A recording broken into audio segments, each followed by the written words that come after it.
Halo semuanya, perkenalkan nama saya Gamal Philip Stompul dengan NIM 124490076. Jadi di sini saya akan membuat video terkait penjelasan mengenai desain sistem yang saya buat dan juga mengubah menjadi file Gerber. Jadi ini adalah desain saya. Jadi yang pertama di sini adalah ESP32 atau modul ESP32. Jadi modul ini merupakan otak dari sistem karena berfungsi sebagai microcontroller sekaligus modul komunikasi WiFi dan Bluetooth. Jadi ini fungsinya meliputi menjalankan program utama, lalu mengolah data dan sensor yang terhubung melalui pin GPIO, baru mengirim data lewat jaringan WiFi atau Bluetooth, dan juga jadi karena ini berbasis microcontroller, modul ESP ini bisa dikendalikan melalui bahasa pemrograman yaitu C++ atau Arduino IDE atau MicroPython. Lalu di sini ada tombol switch yang ini.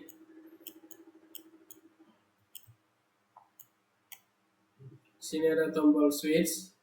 Jadi umumnya ini digunakan sebagai tombol reset untuk mereset sistem microcontroller. Lalu di sini ada ini di 7, jadi biasanya difungsikan sebagai simbol sebagai tombol boot atau flash atau input manual, misalnya start atau stop. Jadi tombol ini penting untuk proses debuggingnya maupun saat instalasi firmware baru.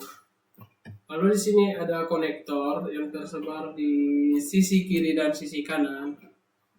Jadi konektor ini fungsinya sebagai port input output untuk menghubungkan sensor, aktuator, atau modul eksternal. Biasanya digunakan untuk menghubungkan ke sensor. Kalau saya menggunakan sensor suhu dan gas udara. Jadi ini juga bisa menghubungkan modul relay, motor driver, atau aktuator lain. Jadi konektor ini mempermudah pemasangan kabel tanpa perlu solder langsung ke PCB-nya. Lalu di sini ada kapasitor elektrolit yang C1, C2, C4, dan C5 ini. Jadi ini sebagai filter tegangan agar output satu daya lebih stabil, menyimpan muatan sementara untuk meredam lonjakan arus, bekerja bersama induktor dan transistor dalam sistem switching regulator untuk mengurangi ripple. Lalu di sini ada IC regulator. Jadi komponen persegi panjang hitam dan banyak kaki dekat induktor ini adalah sebagai regulator switching atau buck converter atau driver daya. Jadi fungsi utama ini yaitu mengubah tegangan input misalnya dari 12 volt dari adaptor DC menjadi tegangan lebih rendah, misalnya 5 volt atau 3,3 volt yang dibutuhkan ESP dan komponen lainnya, dan juga menyediakan arus cukup besar dengan efisiensi tinggi. Lalu di sini ada induktor L2 dan L3 ini. Jadi fungsinya ini adalah menyimpan energi dalam bentuk medan magnet saat transistor switch aktif ya. Jadi melepaskan energi ke beban saat transistor mati, menyaring ripple agar tegangan output lebih stabil, dan juga induktor ini menjadi bagian inti dari sistem konversi daya switching ini. Lalu di sini ada transistor Q1 dan Q2. Jadi ini sebagai saklar elektronik yang dikendalikan microcontroller. Jadi pada power supply-nya switching, transistor biasanya bekerja on off berkecepatan tinggi untuk mengatur aliran arus ke induktor. Dapat juga berfungsi sebagai driver beban eksternal atau proteksi.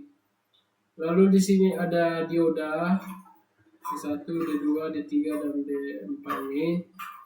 Jadi ini sebagai penyara arus, jadi sebagai proteksi polaritas terbalik agar rangkaian tidak rusak jika polaritas catu daya salah.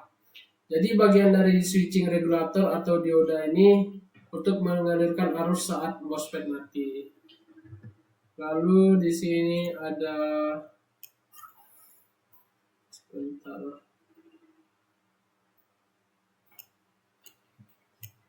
port catu daya. Nah, di sini ada port catu daya atau DC jack.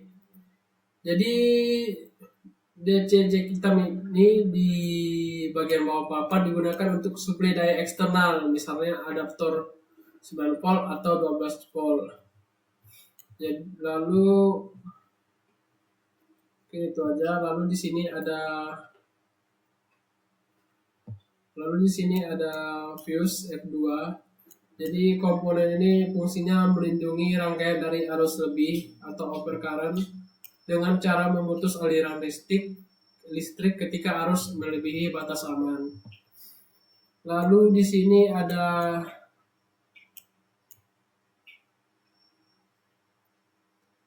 mana dia? Lalu di sini ada LED indikator. Nih.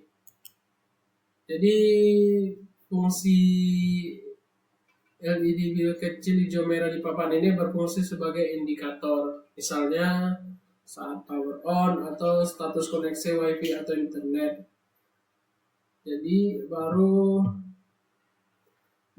Jadi di sini saya ingin menjelaskan yang menarik dari desain saya ini, yaitu hubungan transistor dan induktor dalam sistemnya. Jadi yang menarik adalah transistor dan induktor ini tidak bekerja sendiri, melainkan saling melengkapi dalam power supply switching. Jadi transistor MOSFET itu bertugas mengatur kapan arus masuk induktor atau on dan kapan arus dihentikan atau off. Jadi kombinasi ini membuat rangkaian lebih efisien dibandingkan regulator linear. Efisien bisa mencapai biasanya sampai 85 sampai 95%. Jadi sangat penting untuk sistem ini ya, karena sistem ini menggunakan IoT atau embedded yang sering menggunakan catu daya. Lalu di sini saya akan menjelaskan cara mengubahnya menjadi file Gerber agar memudahkan kita misalnya untuk mengirim ke pabrikasi. Jadi yang pertama kali kita klik yaitu file, lalu pilih fabrication outputs, lalu pilih Gerbers. Setelah itu, pertama kita buat foldernya terlebih dahulu. Buat foldernya dulu ya.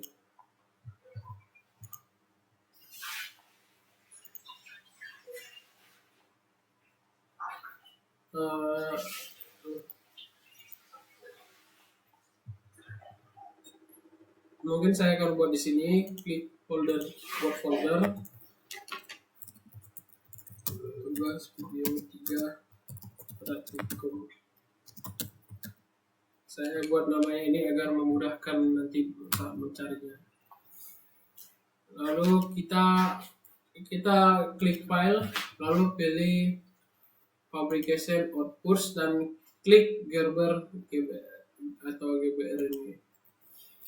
Lalu di sini kita pilih tempat penyimpanannya di mana. Jadi tempat penyimpanan ini di mana tadi folder yang kita buat itu. Jadi folder itu tadi gunanya untuk menyimpan ini. Nih, saya tadi membuatnya di sini. Tulis video 3 praktikum Gamtek. Pilih folder. Oke. Lalu klik generate drill files. Kalau sudah ada tulisan done, berarti ini sudah selesai. Lalu close, lalu klik plot. Kalau sudah ada done begini teman-teman, ini berarti sudah selesai. lalu coba kita buka di folder di sini. Nah, di sini itu kita harus membuat sebuah folder lagi ya di dalamnya. Jadi ini kita klik semua, kita copy semua, kita salin, lalu kita buat folder. Misalnya ini video.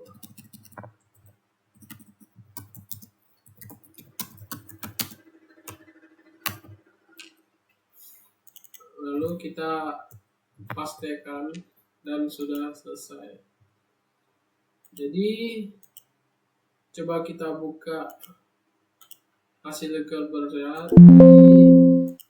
Dari sini teman-teman ke sini aja, lalu klik Gerber Viewers. Lalu di sini klik File, lalu open zip archive file. Jadi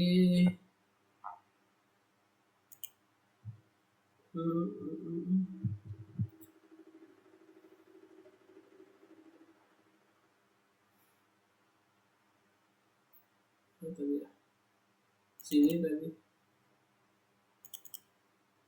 bukan.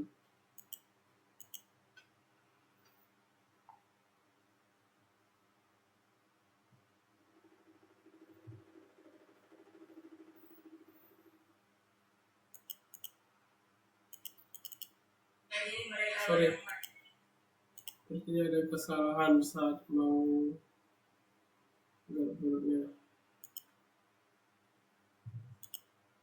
Kita ulangi gerbernya.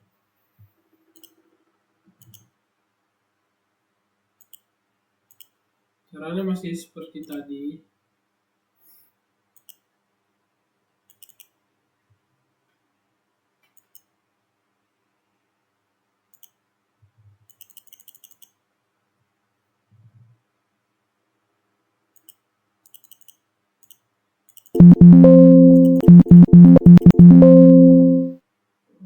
Oke. Close.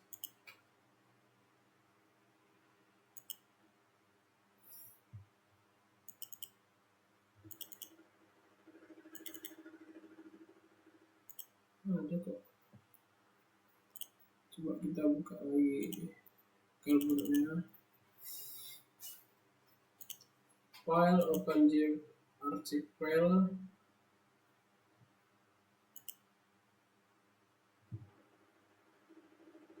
Oh iya, di sini jangan lupa untuk dikompres ya teman-teman. Jadi kompresi ke file zip. Oke. Jadi mohon maaf tadi saya lupa mengkompres ya. Jadi ini sudah dikompres, folder terkompresi. Lalu kita buka file, open zip archive file. Lalu ini